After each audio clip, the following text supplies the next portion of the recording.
Alright, so if you're watching this, you're probably wondering how to use your nebulizer. This is a nebulizer. If you look it up online, people call them water vaporizers as well as a nebulizer. And this is the compressor. And what it does is it turns water molecules into microscopic bubbles, which looks like vapor or smoke.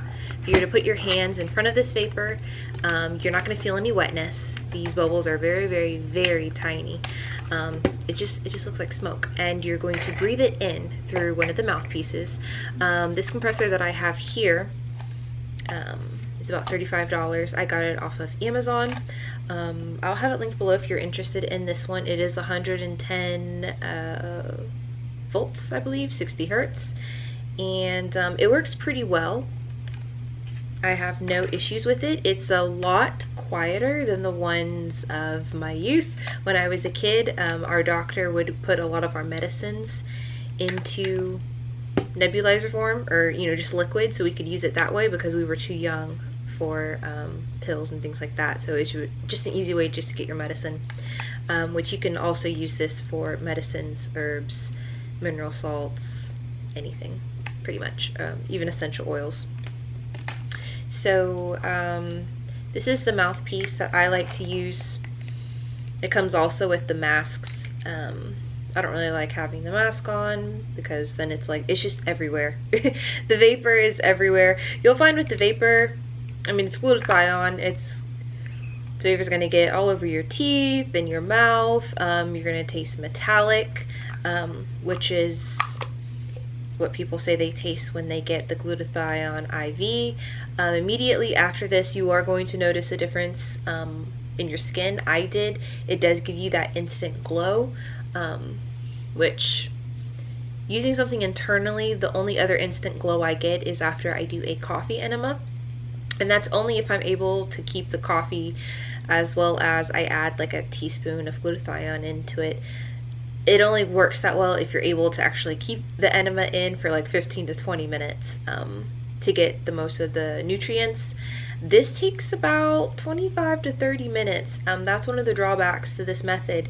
But if I had to start over my skin lightening journey all over again, I would be doing this method.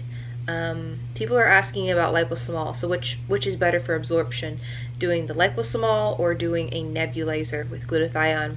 And as far as the liposomol, I'm not entirely sure because I never bought the ultrasonic cleaner, but there's thousands of people who have bought their own ultrasonic cleaner, and they make their own liposomol, glutathione, and vitamin C, and they say it works. They say it's awesome, but I haven't been able to really find anyone who's using it for skin lightening. But if they're saying that the liposomol allows the glutathione to secrete into your bloodstream, then I feel like we can trust it.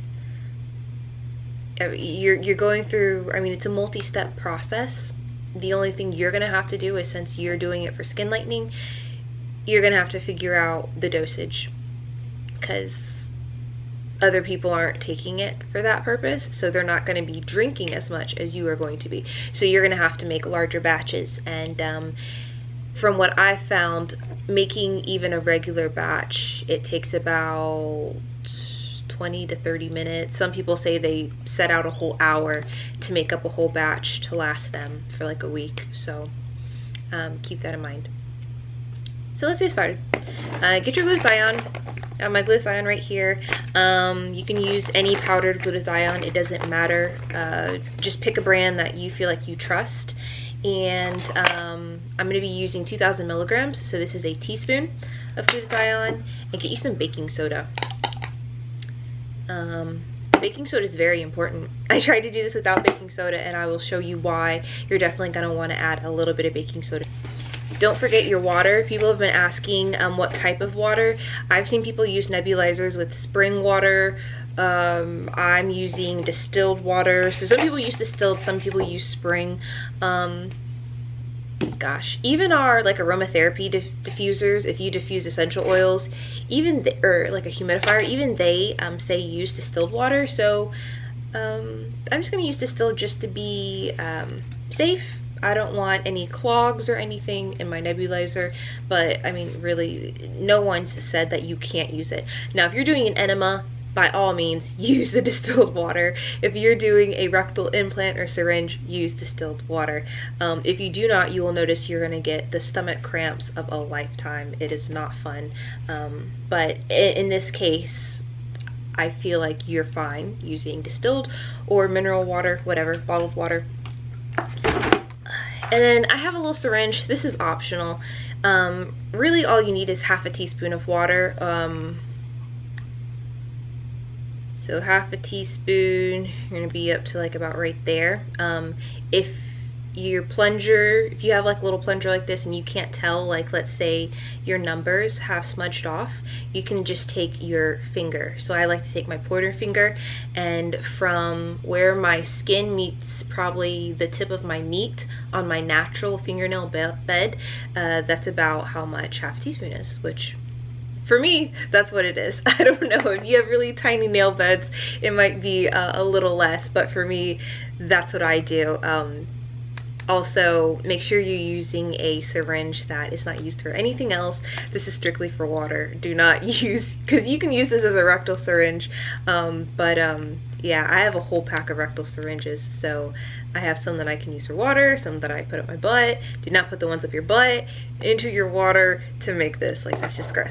It's gross. So, get your water, and there we go. So we're about to right there. Here's a little dish, and I just put my water in the dish, like so. And then I'm going to take my glutathione,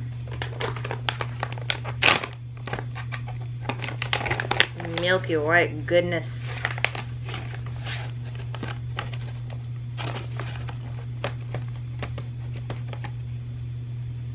Okay, that's kind of a rounded, it doesn't really matter, just get it in there. A whole teaspoon is about 2,000 milligrams, which if I did some research online and I saw that your average glutathione IV is going to be around 1,500 to 2,000 milligrams of glutathione in each IV. So if you shake it around, I'm going to pick up the camera so you guys can see what's happening. As you see, it looks like milk. I just shook it around, all the clumps are gone. We don't want this. You're going to notice once you put it in your nebulizer and it starts making it into water vapor, it's too thick. This milk-like consistency is too thick. So that's why we're going to add a little bit of baking soda. Now for baking soda, I don't have a recommended dosage. Literally, you can take a pinch with your fingers, throw it in there, or you can scoop some out using your teaspoon. I'm just going to scoop a little bit out, and I add it until it turns clear. The water will bubble up, then once it settles, you'll see if it turns clear. Once it's clear, then you know you are good to go.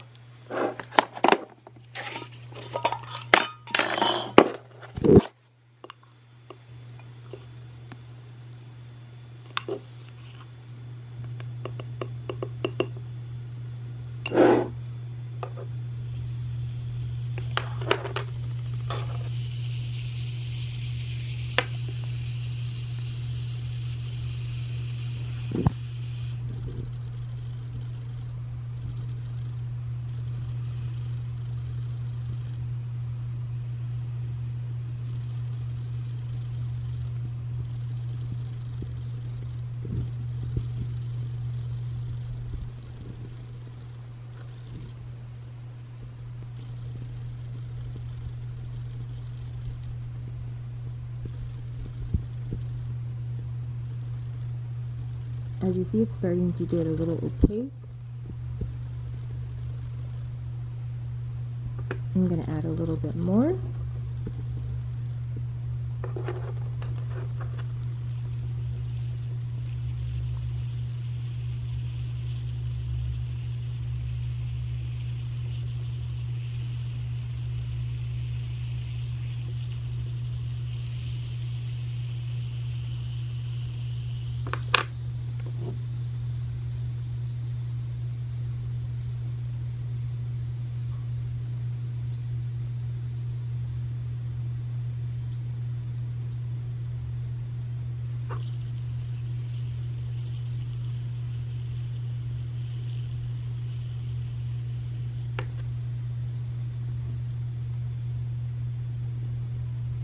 We're almost there.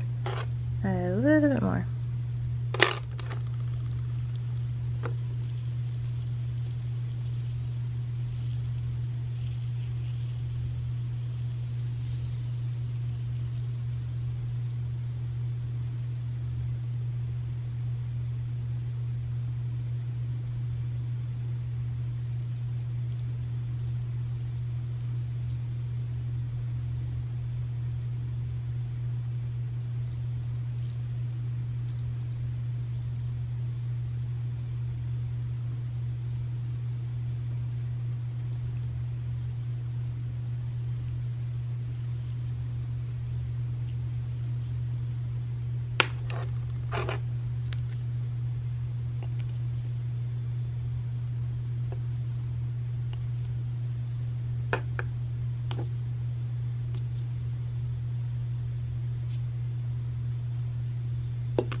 And there we go. That's nice and clear.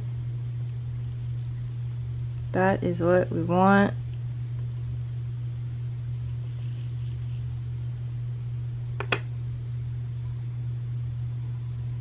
Perfect. You can see the bubbles down below. So let me set this back up because I'm going to use my hands.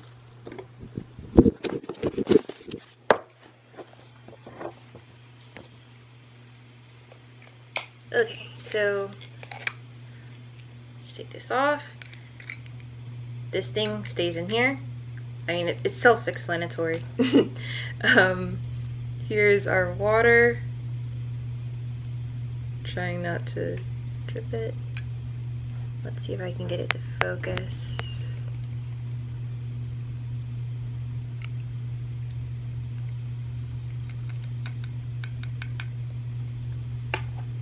This is perfect.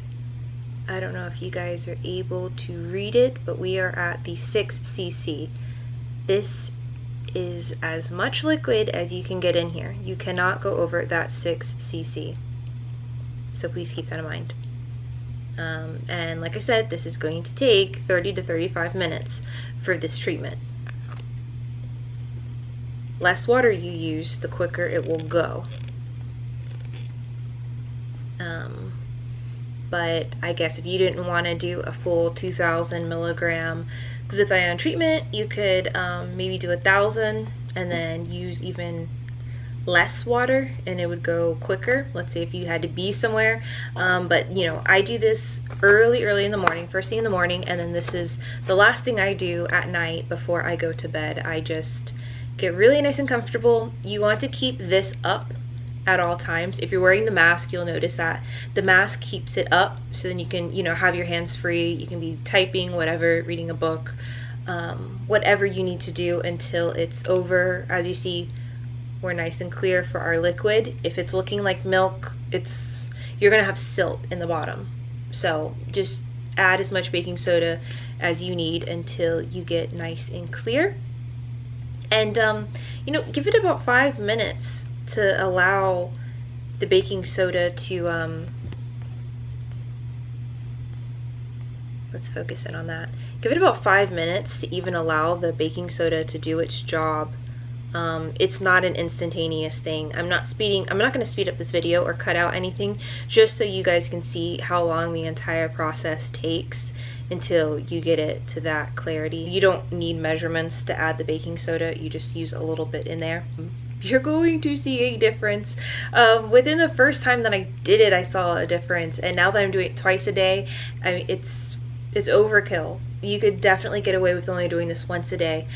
Since I started doing this twice a day, I'm only taking 4,000 milligrams of glutathione, which is crazy, but I'm still getting results. So that's how I know my body truly is absorbing this. I'm gonna put this away because I'm not gonna do it. I'm gonna finish talking to you guys. If you want to still get your 6,000 milligrams, because I know we see online everyone saying do the 6,000 milligrams, do the 6,000 milligrams, and that's for a lot of people who are using, you know, pills. That's what it says on the pill bottle. So if you want to do more, do more. That's gonna speed up your results, and there's nothing wrong with that. I tried doing this with vitamin C. I bought ascorbic acid, and I would say try it with the sodium absorbate, which is not as strong as ascorbic acid. You're gonna cough up a lung trying to do this with ascorbic acid. I'm doing my makeshift liposomal vitamin C, and by makeshift I mean I'm not using an ultrasonic cleaner because I haven't bought one. I'm just putting it in a high-powered blender, and I'm adding the ascorbic acid and the lecithin and blending it for 7 to 8 minutes, and then I'm putting it in a glass jar and storing it in my fridge, and then taking 3 tablespoons. And I'm doing that 3 times a day, so I'm getting over 10,000 milligrams of vitamin C, which I think is great. So that's how you do the nebulizer. Let me turn it on so you guys can hear and see it.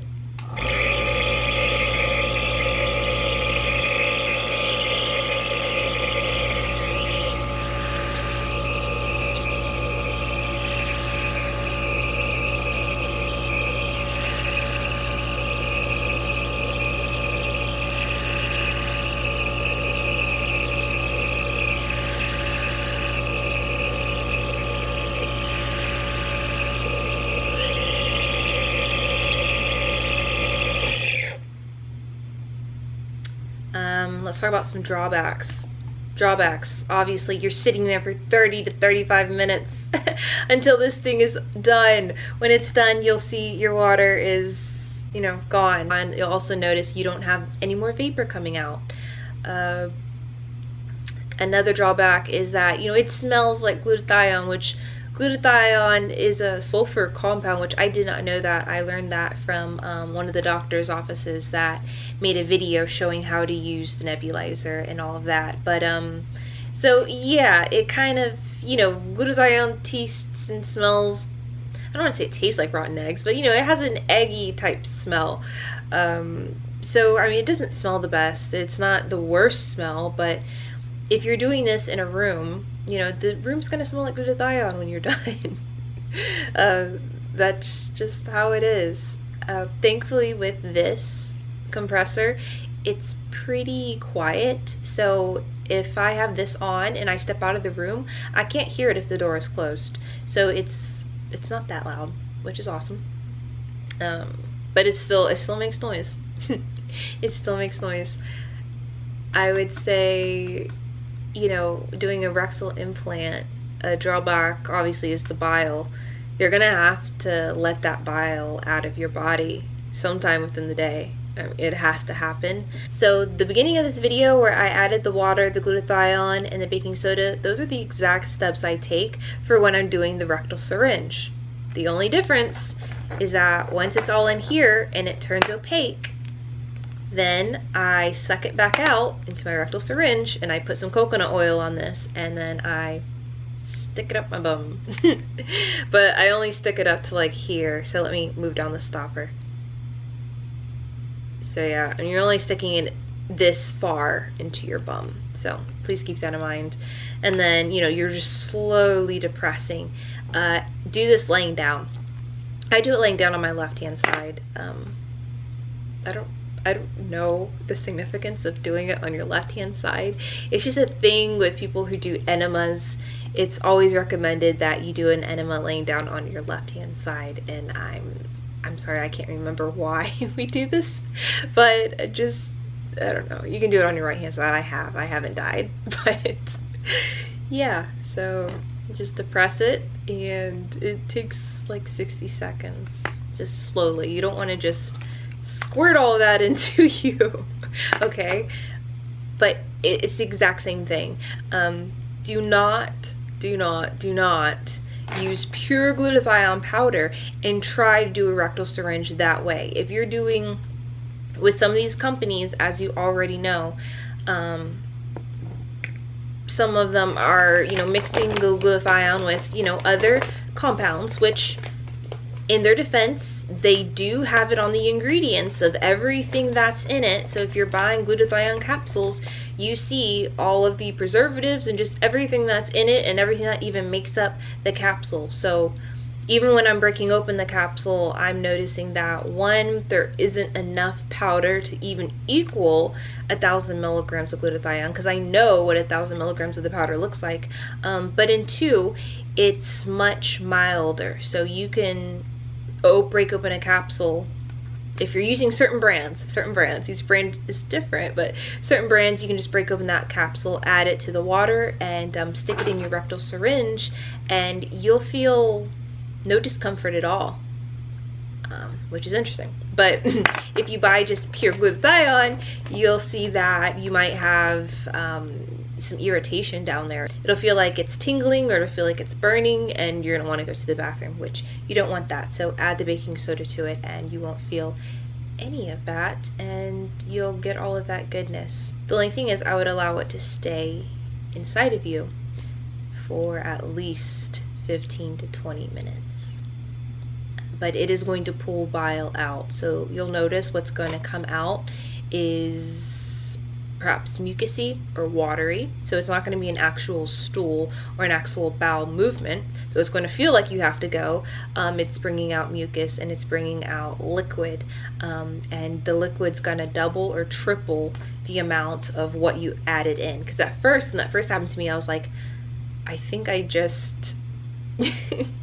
I think I just let everything that I just put in me out, and not necessarily. It's pulling out the bile, and yeah, bile is a liquid, so that's what that is. But it's going to get into your system within that first 15 to 20 minutes. So say the scientists. That's what they say. I don't completely trust them, so that's why I make sure that I do not allow myself to have any type of movement, bowel movement, within an hour, because I just don't trust anyone. So you can do whatever you want. I prefer to do this. It doesn't make me feel like I have to go to the bathroom, but you will see that the side effects are the same. So if you notice that your stomach kind of protrudes a little bit, like you can tell like there's something happening, and you may pass gas within those next couple hours, it's the exact same with this, though it doesn't make you feel like you have to go to the bathroom like doing a rectal implant will. But you'll notice that you'll have the exact same side effects, as well as you'll see the difference in your skin. And that's all I have to say about that.